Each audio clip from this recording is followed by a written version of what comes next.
So before lockdown, I used to go to the summer camp every year for a week. This summer camp was a music camp, so it was for people who play the trumpet, or the tuba, or the drums, or sing, or whatever. I can play a cornet, which is just a short trumpet that sounds better with other instruments. So today I'm going to be telling some stories about when I went there. I found an old journal that I wrote while I was at camp. It was pretty old, written around the time when fidget spinners were the newest trend.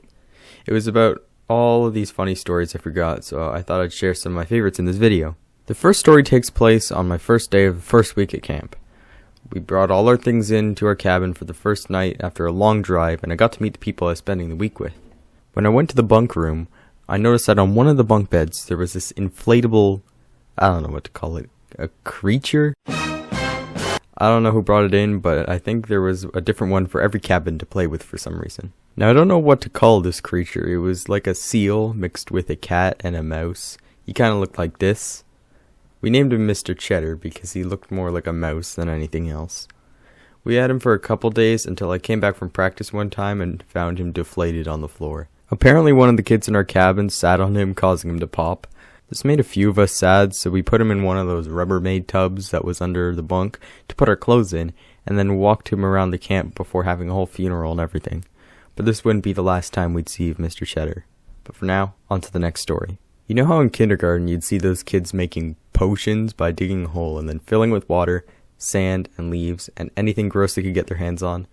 Well, our cabin would do that in the cafeteria and get a cup and see if we could make the most disgusting drink. We'd call it the brew. And then we'd challenge people to drink it. Whoever did drink it wouldn't get a prize, but would get a lot of respect.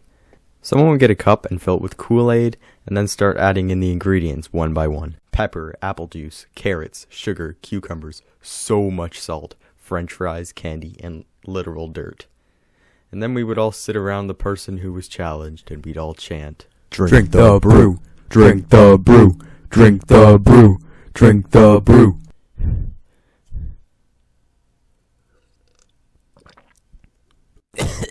I was a weakling, by the way. I never drank the brew. The final story takes place a year after the Cheddar tragedy.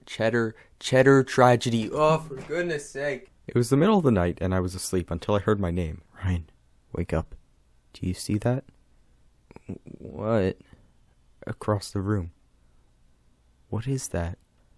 I don't know, man. It looks like a pair of glowing eyes. It looks like something that's gonna jump scare me in Five Nights at Freddy's. Nowhere to leave your bets. You could pounce. Ryan? What? Do you think... No. That it could be him? Nobody has their flashlights on. Nobody has their cell phones in here. Nothing could be making that light. Alright, everyone back to bed. He doesn't want to be disturbed.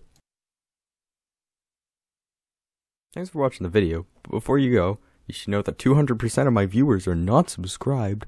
What? So if you don't want to miss new videos, scroll down and click the button.